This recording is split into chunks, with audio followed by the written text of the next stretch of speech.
Okay, cool. So basically, actually, Daniel, these people like who are here, they are part of our community. Oops, Alexander can, okay, I can mute Alexander. Part of our community. So like we have a separate dedicated chat for like Web3 blockchain professionals. The chat is, let me check how many people. 107 people. So it's already not bad.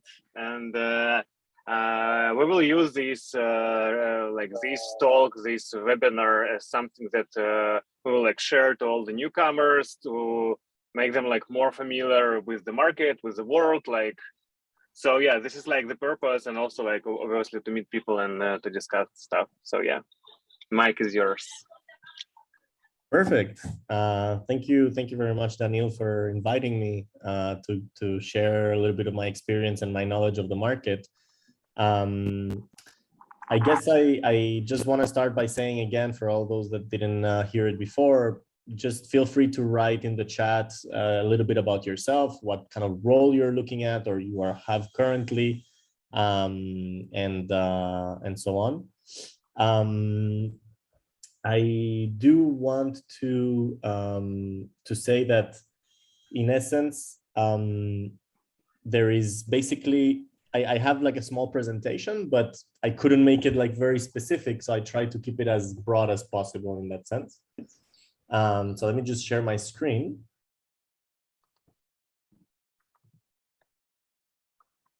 All right, I believe you can see my slides. Yes. Okay, perfect. Give me a second, I'm going to open up the chat. By the way, for anyone who's interested, maybe to put their camera, that could definitely be nice to see some faces. All right. Thanks, Kirill. All right, so as I said, I have a short presentation. Please interrupt me at any time. I'm going to keep track of the chat just to make sure that if there's any questions, we stop. So my name is Daniel Benarroch, and I'm currently holding different roles and hats, both in the industry in Israel and abroad. One thing that off the go needs to be said is that, as you all know, probably the Web3 industry is quite global. So even if you work in Israel, you're probably interacting a lot with the global space at the level of community interaction or at the level of partnerships or collaborations, or your product is being marketed globally, et cetera, et cetera. So let's, one second, yeah.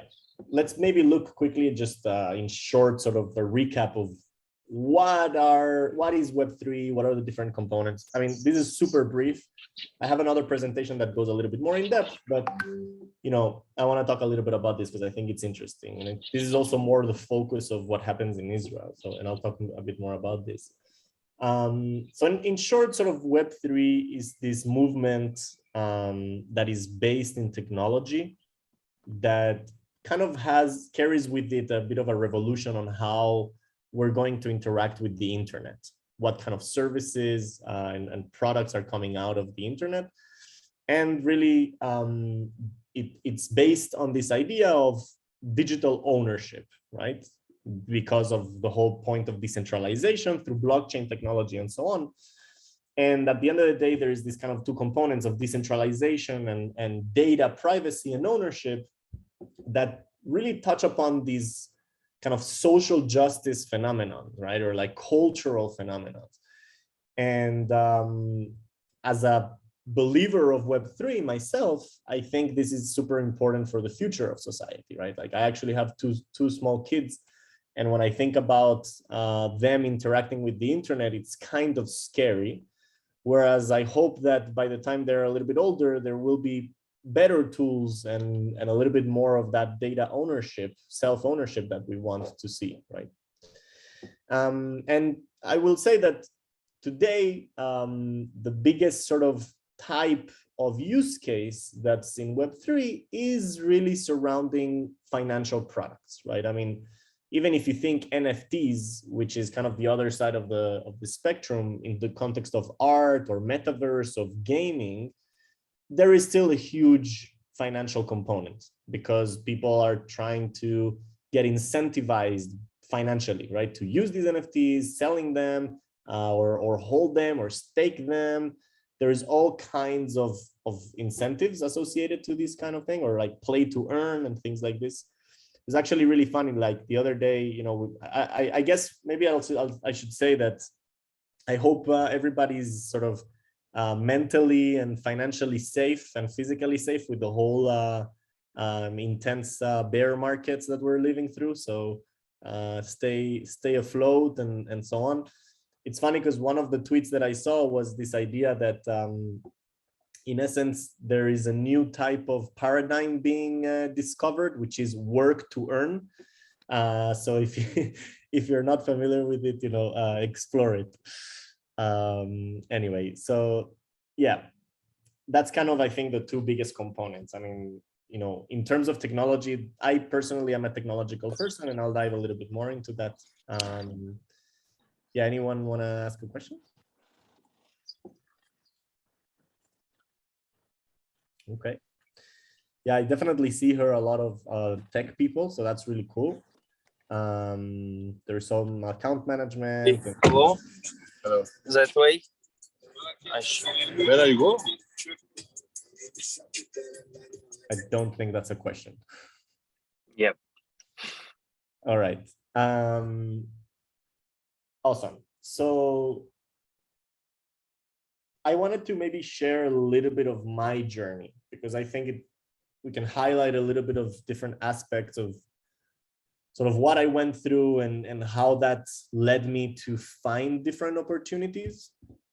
I'm not trying to say that everybody is going to have the same journey, not at all. Completely the opposite. Everybody will actually find their own path. So I'll just start by saying that this is just an inspiration. Hopefully you get inspired, or you see some kind of examples that you can take from this. And basically this was my way of climbing the ladder of crypto. I'm not done climbing in no way, but I definitely like the place of becoming a builder, meaning this is like being a builder is kind of the new word for entrepreneurship in the space. And I think there is so much space and room for everybody to build, no matter what your background is, right? I mean, one really cool example, and I'll dive into this in a second, but one really cool example is people pleaser. I don't know if you've heard of her actually. She's basically a designer, a really good designer, that you know, she started designing different components or different you know, branding icons and stuff for big companies like Uniswap and other things, and she ended up building her own brand to the point that her design actually was front page of Times magazine talking about Web3. From that, she actually created a DAO that's investing in newcomers in design. And I mean, you know, there is so much that can be done step after step that I think it's really interesting. So I'll dive quickly. Basically, my sort of Web3 road started really in 2014 when I started doing my master's degree in cryptography in the Weizmann Institute. So here I will say that, you know, I started as an academic, and I got exposed to Bitcoin and Ethereum mainly through some friends that talked about it. And so I started digging a little bit deeper in terms of a small project that I had set up. And I started a student seminar, basically to explore the different works that were happening in academia. Now think about that. Back then, there were literally 20 papers in the academic world that were talking about blockchain technology. Today, there is 20 papers a week, right? Which is unfathomable, at least like from the point of view of like 6 or 7 years ago, right? One of the cool things about the space, in my opinion, and this is also to kind of give into the idea of the market in Israel, is that Web3, in some sense, is one of the spaces or industries that is most connected to the academic world. And I mean it in several ways, in kind of interaction in both directions, right? Like on the one hand, you have the academics looking at this space and getting inspired to solve real world problems, right? So they're finally having in their hands, right, both at the cryptography level, at the financial level, at the game theoretic level, at the legal level, all these fields that not all are technical, but they're definitely getting a little bit more of that technical feeling. They look at the space and they actually get inspired to solve these real world problems. And on the other direction, you see a lot of engineers basically reading papers. Tell me another field where you have actual engineers, not researchers, right? But engineers in the field, in a company, reading papers and literally implementing the paper that came out a month ago, right? In the span of a year, you go from the research being published to a protocol being deployed live on Ethereum, holding more than, I don't know, $100 million in worth of value, right?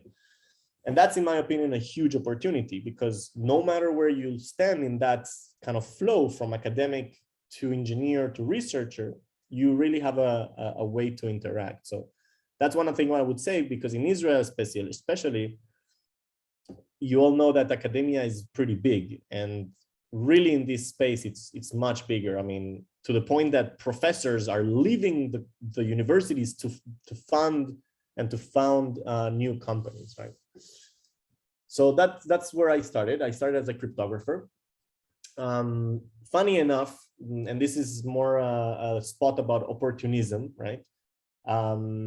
I got to give a talk through this student seminar about zero knowledge proofs. And basically my current boss and the guy that hired me came to the talk because he already knew that he was looking at implementing zero knowledge proofs in a product. So he already captured this vision of connecting academia with industry, right? So he came, we got to meet, I invited him for a coffee, and literally a month later, he hired me as a consultant. And when I finished my master's degree, I started full time, right? So that's really like, I find it amazing in terms of sort of serendipity, right? Like this is something that you really need to follow in the space. And in Israel, I think it's amazing. There is plenty of events you can go to, talk to people, you know, feel free to contact me, by the way. I'm happy to have a chat with anyone. I'm going to be in Israel in a couple of weeks. Happy to go for a coffee. And so I was literally the first employee at QEDIT. I led the research team for over 6 years in different capacities, different projects, closer to the product, further from the product. And I brought around 3.5 million in grants. Okay. Now, this is another important point that I want to make about this space, and that's that there is a lot of money floating around. Maybe not so much in bear market, so just bear with me for a second, but there are plenty of foundations, right? So many, just think about how there are so many protocols that were started, so many ICOs of, you know, real legitimate teams that basically collected a lot of money. And what they're trying to do is build an ecosystem in their platform. So they're going to basically give out millions and millions of dollars in grants, right? And literally grants means that you're not giving away any equity, you're not giving away anything on your project, you're just committing to work, right? And if you're really good, you can basically get some grants for a premium price. This is something I would definitely suggest you take advantage of if you're starting a project, if you're thinking about building a specific product. Take advantage of that before you start fundraising, in my opinion. You also get some exposure because you're going to be interacting with the community. You're going to get feedback because people care about where this money is being allocated. So we've done it with 2 different projects. One was the DARPA project. So this is more of a government grant from the US. So it's not blockchain per se, but it was about zero knowledge. And the other one was with the Zcash Foundation. So So if you're familiar with Zcash, the private cryptocurrency, we're basically working with them at the moment. Now, that was in 2016. In 2018, so this is, again, part of the same journey at QEDIT, I started realizing that I could really define my role, right? And I think this is important in terms of working at a company in general, but also working in Web3, because Web3 has a very huge upside when working in the industry, and that's the transparency of the industry, right? You're going to be able to be exposed by the work that you do, right? To create your self-exposure, to build yourself a brand.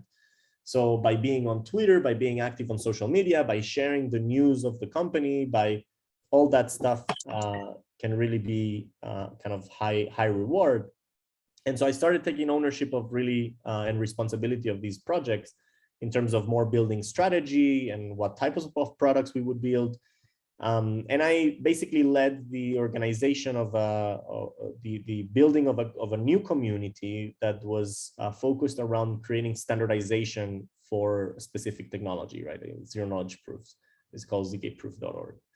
And in 2018, we had our first event. Last year, we had our fourth big workshop, annual workshop. And yeah, I think there is plenty of room here, right? Like I was a researcher, I am a researcher, but I was doing literally like project management for a huge community management event, right? So find the different types of projects that you're looking to. And now, well, earlier in 2021, of course, after the pandemic, everything happening, I started moving more towards building my own brand. I started getting some consulting gigs. I dropped my involvement at QEDIT. So basically, instead of being full-time, I'm doing part-time, 50, 60%, depends on the week and the month. But that's another thing that I wanted to say. I think this is also after the pandemic, and in the world of Web3, we have this opportunity to potentially not work full-time at a single job. Now, maybe this is not what you're all looking for. Maybe you're interested in just sitting 9 to 5 in an office and doing the job and that's it. And that's perfectly fine. But for those of you that are more interested in like having a bit of, arms and legs in different places, know that this is totally doable. You just need to get close enough to a potential role and really define it. And, we'll talk about that more in a second when we get to the companies. And of course, there is a big component in terms of writing and education. If you are familiar with any specific part of Web3, you can build yourself a niche audience for that topic. Daniel and I, through the Nevo network, we've basically learned also the value of writing both consistently, but also about what you love, right? That you're really like putting out a lot of knowledge and sharing an experience, and it's very valuable. You see people really get close to you and whatnot. And I think the main point here is also that this is about continuous networking, right? Like some people say that Web3 never sleeps. Most of the time they mean it in terms of you need to keep building because the competition is getting close, and if you stop, you're gonna die. But that's not true. Like people need to keep, keep themselves sane, and mental health is important. So make sure to do that. But, once or twice a week, go have a coffee with someone new or someone old that you had in your, contact list. And you've seen in LinkedIn, they got a new role, et cetera, et cetera. This is super important. And I will say that having lived in Israel for 8 years, this is something that Israel taught me, not Web3. But Israel taught me to do. Everybody's willing to have a coffee. If they tell you that they don't want to have a coffee because they don't have time, either they really don't have time because they're maybe fundraising that week, or maybe they're not that nice. Like you ask properly, you give the right motives, they're gonna go for it. Even if it's just 15 minutes, right? Like that's good enough to go for now. Actually, I will say that we have someone in Nevo who I'm always like super surprised how he does it. He's called Matthias, this Argentinian Ole. Every week he comes and says, well, you know, last week I contacted someone and now he's my mentor. I'm like, how do you do that? You know, it's kind of funny. So yeah, find yourself a mentor or two that's maybe not associated with a company. This is always something very, very positive to do. Any questions around this? I have a question about the event that you held. Is this like offline, online event, Israel, not Israel? What do you mean? Sorry, which the brand? The zero proof, zero knowledge proof events. Yeah, Ziggy Proof, we had events mostly outside of Israel, but we're probably going to have an event in Israel by the end of the year. Nice. Let us know. For sure, for sure. I'll send you details on this. Definitely. In any case, you should keep, I mean, for all of you, you should keep on the lookout for different events in Israel, because there is plenty of meetups. VCs are doing these. There is a lot of ecosystem leaders that are building these events. We had a hackathon literally 2 months ago with the ISA, it's the Israeli Securities Authority. That was QEDIT planning, and I was literally in the organizing team for that. And it was a really successful hackathon. Maybe there is going to be another one around it. So keep yourselves aware on that. Yeah, Mike? Hi, Daniel. I'd like to ask you, what's the best place to find a blockchain, either blockchain or blockchain cryptography mentor, if I'm just beginning as Rust blockchain developer and still have no idea where I can find some profound and enthusiastic mentor, especially in connection with blockchain? There are no problems with Rust, but the problem is about blockchain. So look, I think there isn't like one place that you can go to. I think the best way to do it, and this is really going along the culture and the values of the space, is to build, right? In the space, they like people that are building something. So why don't you find a couple of projects that you like, open source, everything is open source in the space, and that's Rust based, that works maybe as an infrastructure project for a blockchain, maybe Ethereum, maybe Solana. I will say that most of the good cryptographers or blockchain developers are, in Ethereum, Cosmos, Polkadot. You can look at Celo, Mina, Solana a little bit, but Solana is less about infrastructure. So you're going to get less of the good blockchain developer there. You can look at Avalanche or Arbitrum. You can get into the layer 2s as well. And once you find a project and you start, find a couple of projects that have good people leading them or behind the code, and contribute. Look at the issues on GitHub and start trying to contribute to those. And ask questions. Every project has a forum, either a discourse forum or a Discord page. There is a really cool, if you're looking to do more cryptography, there is a place called ZK Hack that I can share with Daniel later, the details. And they have like learning sessions and study groups, and there's like a lot of these things. So if you're looking for a mentor, my best advice is go try to contribute to a specific project, and contact the leaders of the project, tell them you have an issue, you would like to ask them more, and so on and so on. Do it better, learn from them, and little by little you build a relationship. Mentorship is less about asking and directly becoming a mentor. It's more about building a relationship that's beneficiary in both ways, right? Like the mentor also feels some kind of value from the mentee. All right, thank you. I got it. Sure. I saw some people unmuting. Maybe there's more questions. Hi, Daniel. Just a little question. I'm an infrastructure engineer, experienced, and I've been looking into Web3 for a long time, but I'm a bit hesitant. There's a widespread opinion that crypto and Web3 is a solution in search of the problem. And I'm having a hard time arguing with that because I've built a couple of solutions on Solidity, a few smart contracts just in my free time, but I haven't yet seen a service that solves hard business problems. Maybe you have an examples of that. That's a very, very good question. So I have many different ways to answering that question. So let me try to start. First, I will contextualize your question, and correct me if I'm wrong, but I think this is where you're going. And that's saying, like, there's been a promise made by the space that blockchain technology can solve many of the real world problems, meaning insurance industry or supply chain industry or financing in terms of invoice financing or fraud prevention in the financial world, or et cetera, et cetera, et cetera, right? Like this is kind of the conversations that have been going on.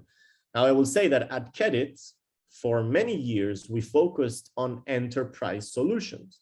So we would actually go talking to all the big companies in the world, from Samsung to JP Morgan to the biggest insurance companies in the US, trying to sell them a blockchain solution for a real use case. And trust me, the use case made sense. Was it a business pain? Not at all, right? We were working with the innovation teams. So in that sense, you're right. Like blockchain really came more of as a solution from a technical point perspective than as a business problem, a solution to a business problem, right? That being said, you don't need to focus the development or the work that you're doing on quote unquote real world use cases at the moment, because these are industries that are going to take many years to change. I believe at the end of the day, they will be changed because it's kind of inevitable. But the pressures of the current system and the lobbyists and political pressures and so on are keeping things as they are, right? Like in a bit of a status quo. But the second part of the answer is basically, if you're looking to solve a real problem, then look at the actual sort of uses of the technology today, right? Instead of trying to think about what future uses it will have, look at the real uses, right? It took me a while to understand that because we were really focused on like, oh, what can it change? How can we make the world better? So on and so on. Until I started looking and thinking, okay, how does governance of DAO organizations work today? What tools are there? Can I improve any protocol by a little bit? What's the next big step in that? What about DeFi? What about NFTs, right? There is, of course, the whole layer 2 solutions. If you're really, really into infrastructure and architecture and that's what you want to do, then really there's a lot of companies that are building these maybe like layer 0 communications layers, like to make interoperability a possibility across chains, for example. Now, I know I'm getting a little bit too technical, but that was just like a small example. So there are, the answer is that blockchain hasn't proven itself yet to be a real solution to existing problems, but there is proven problems within the uses of blockchain today, right? And as I said before, most of them are financial use cases, but there definitely is some of that. It's true that most of the bigger companies today are centralized companies selling services. Although the one example that I know, and this is just a funny one because I want to talk about it in a second, but it's Starkware. I don't know if you've heard about the company, but it's basically the biggest, in terms of valuation, the biggest company in Web3 in Israel. They are building the layer 2 solution, Starknet, using zero knowledge proofs for scalability in terms of doing this roll-up mechanism.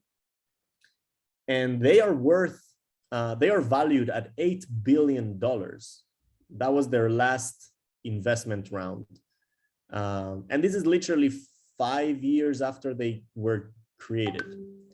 and they don't have a token, right? The reason I say it's one of the only ones in this respect is because literally they're building a product, a solution, or like some kind of, yeah, I want to call it a product, to solve a real problem, which is scalability on Ethereum, because sending a transaction today on Ethereum is super expensive, right? So how do we make the cost lower, and how can we scale faster, more transactions, et cetera, et cetera. And yeah, and they don't have, you know, value locked, because if you look at other protocols like Uniswap and all these things, they have billions of dollars locked in value, and that's their worth, but it's not there yet, right? Another potential, you know, big valued company is Yuga Labs, these NFT, more on the side of NFT and gaming, right? Which we can also talk in a second, but yeah, I hope that answers your question. Thank you very much. Thank you. Welcome. All right. If there's any other question, happy to do it. If not, I can continue.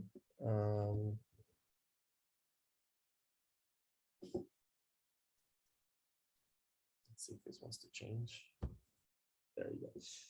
Yeah, so I have 2 slides now that are, first is like a little bit overviewing some of the roles, just very briefly, because I didn't know exactly what the crowd is made up of. So I want to make sure that I was talking a little bit to everyone.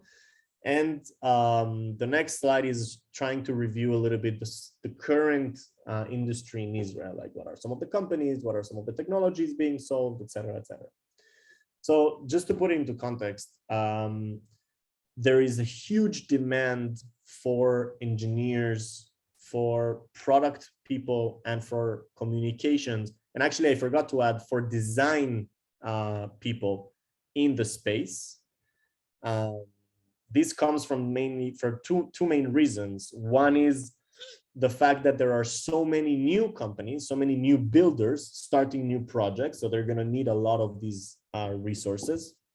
And the second is because, or 3 really, the second is because of the type of flexibility and the type of values that these companies are representing, because they are aligned with the values of Web3, which again, it's transparency, it's, you know, the user first, it's different types of data analysis mentality, right? You're not going to work for a company that's collecting data to be sold to targeting companies, targeting ad companies, right?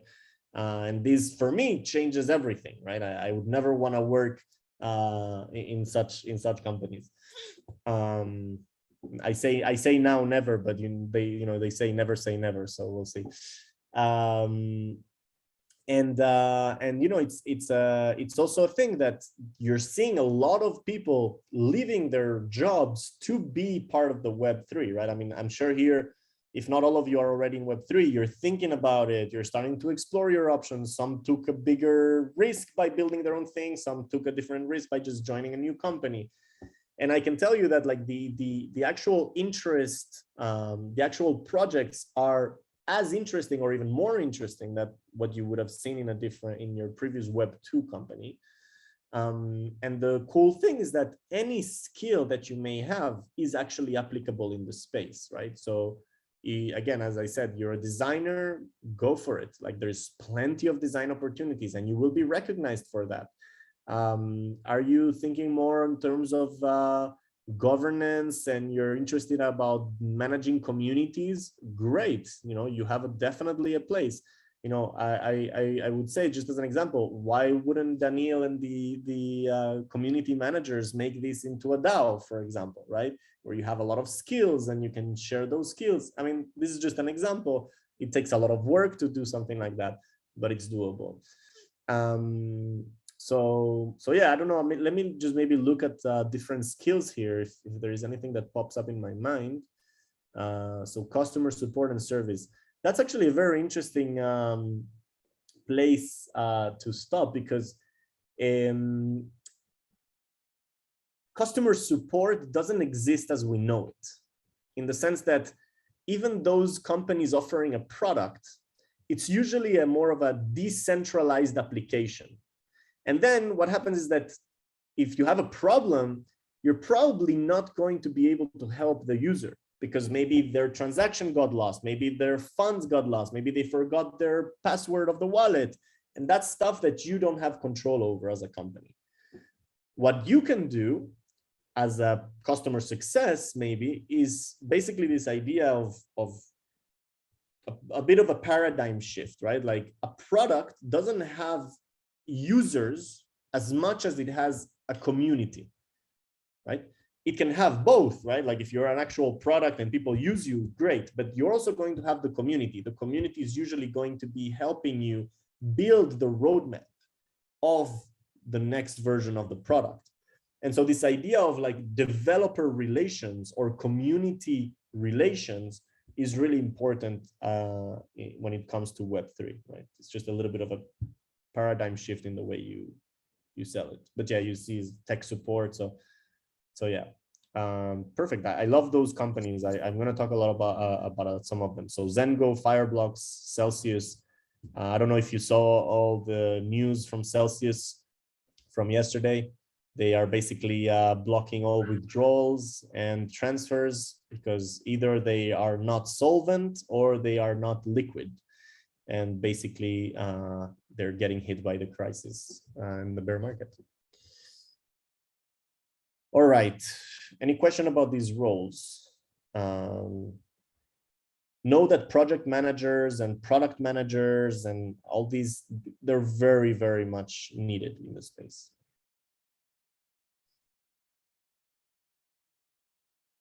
Question. Let's say someone is an experienced product manager or project manager and so on. How would you advise this person to enter the Web3 world? Because I assume like being a product manager, you need to really be like a leader in this place and like educate everyone on like how things work, all the nuance of the technology and like the problems and so on. So how would you advise to like enter the field? First of all, I would say you need to go down the rabbit hole a little bit. It's true, what Daniel is saying is true in the sense that for a good position, an experienced position in product management or project management may be a little bit less, but for product, for sure, you're going to need some knowledge of the space. And in many job descriptions, you'll see if you have a favorite DeFi protocol, or if you know this DAO system, whatever. I mean, this is part of maybe not the requirements, but of the recommended requirements. And I would say the best thing to do is literally go down the rabbit hole in one or two sort of verticals. Do you like DeFi more? Go DeFi. Do you like more the cryptography? Go a little bit the cryptography. And find 2 or 3 companies that are building a product. Study their product. Try to figure out what problems they're solving and what kind of technology they're using. And as long as you understand some of the components there, you're going to have a lot of content to discuss in the interviews. And then you can go ahead and apply anywhere, literally anywhere. They're going to value that a lot more than maybe your experience from before. So yeah, it's really this idea of like self-learning, that's very, very valued in the space. There are also like a lot of products that you can contribute, again, because they are open source, right? And if you join a DAO that's building a product, you can actually help with the roadmap, or you can share some insights and give your opinion. Maybe you can try that and see how that flows with different people. Go on Twitter, follow different product managers on Twitter. That helps a lot as well. What are they talking about? Cool. Awesome. So what is going on in Israel? Okay. The categorization is not super refined or robust, so don't pay too much attention to that.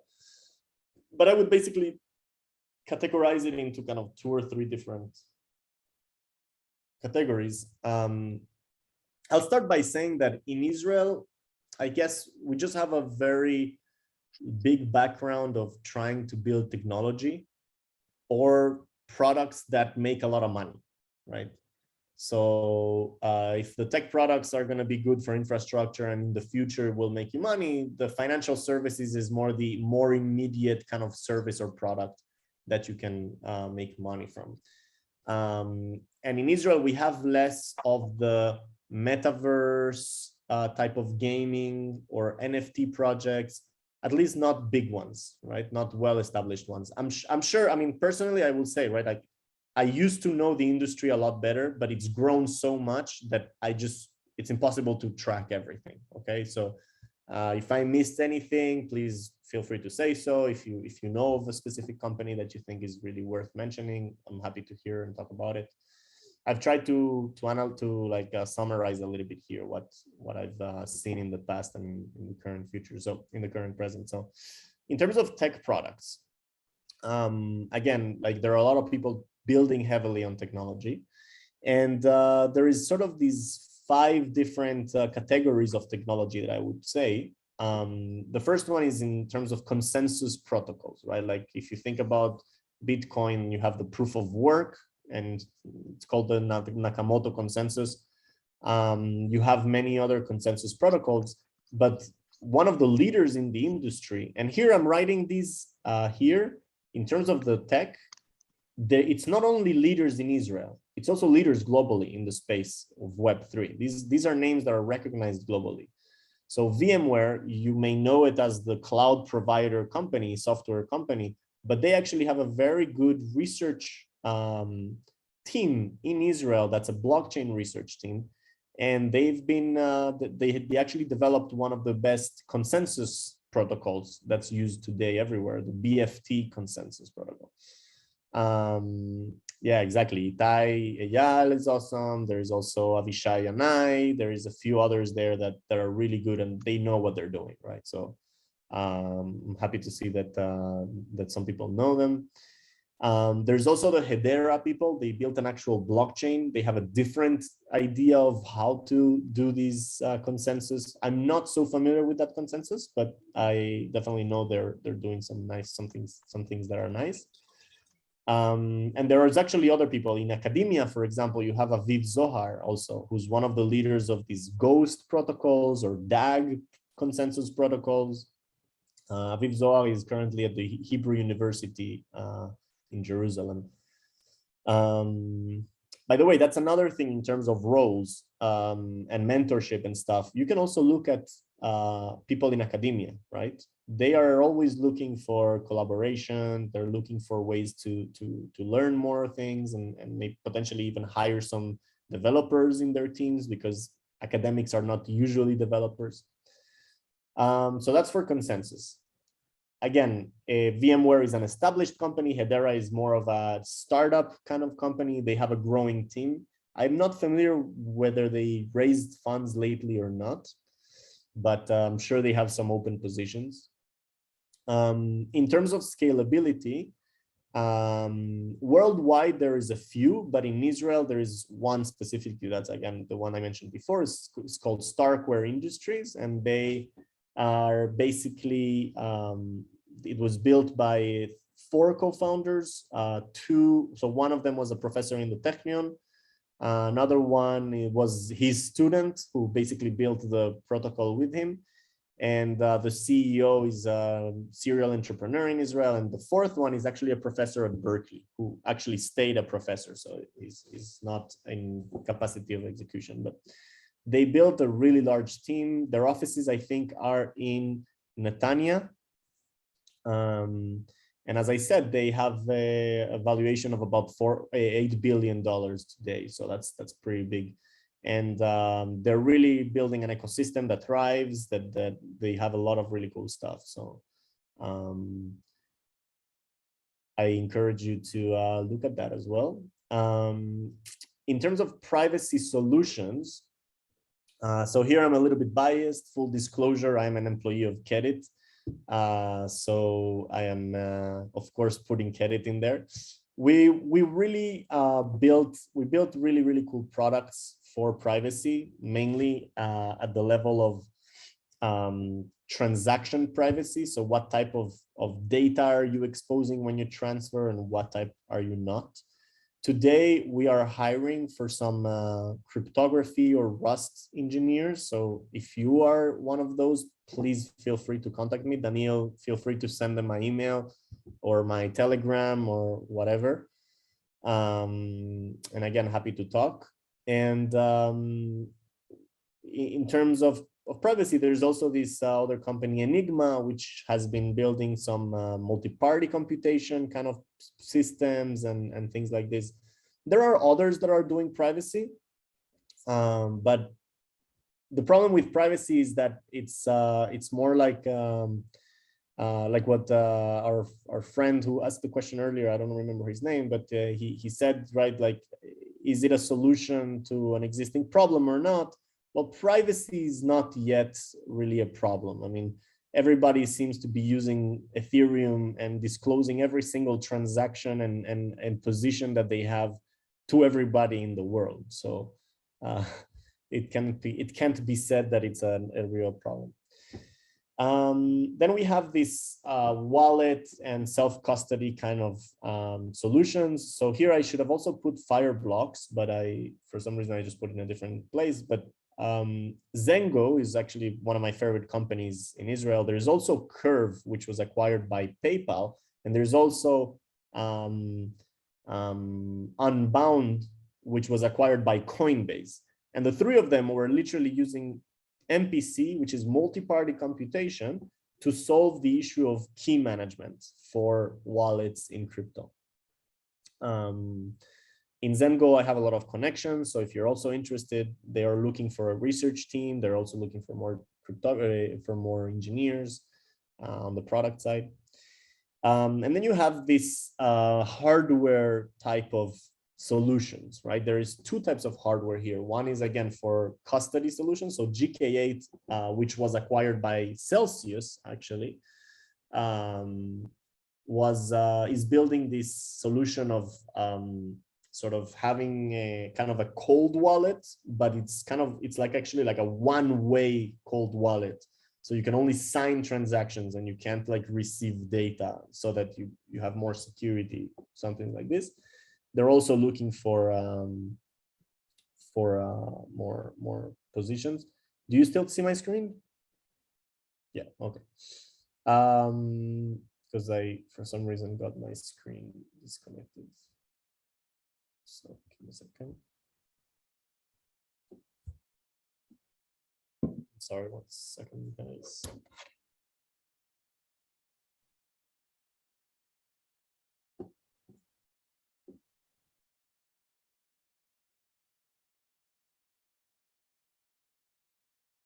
Okay, you can still see me?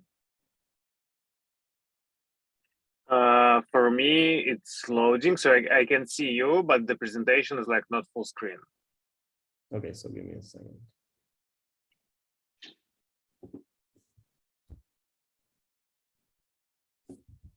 One second, sorry guys about that.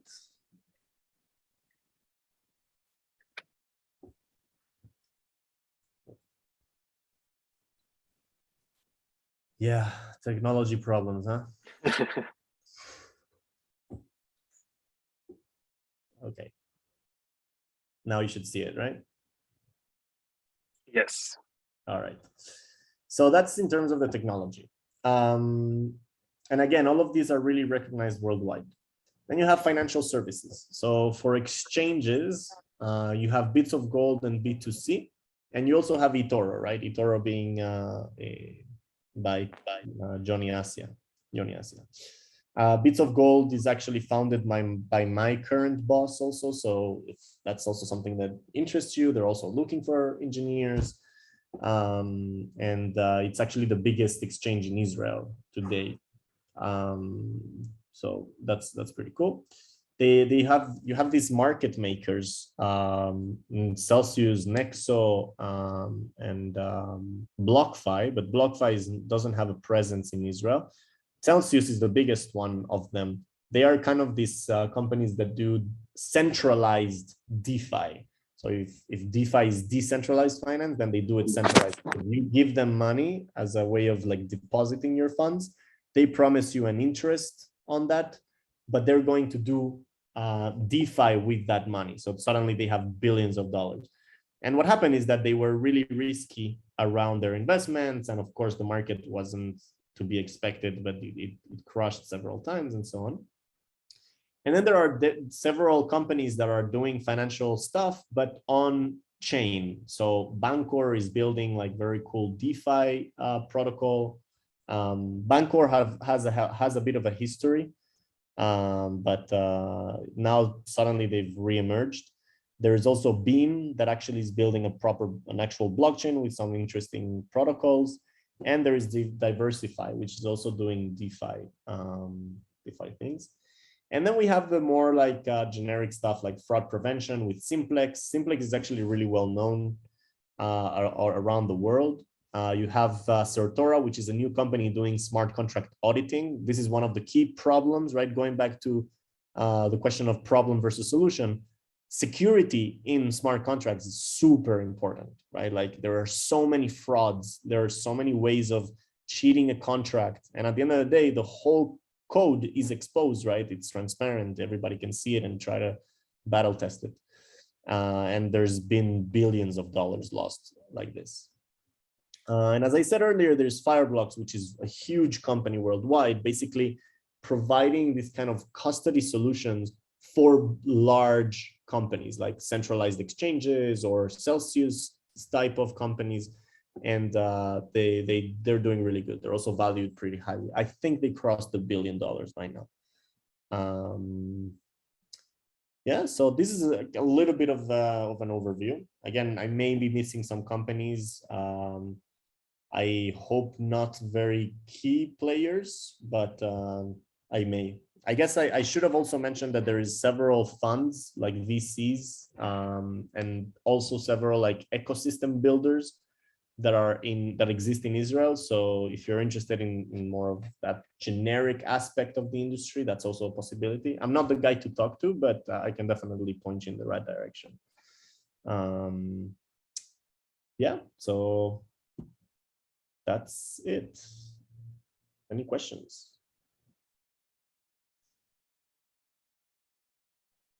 Really cool. Glad to hear. It's a great thing. Yeah, sorry, go for it.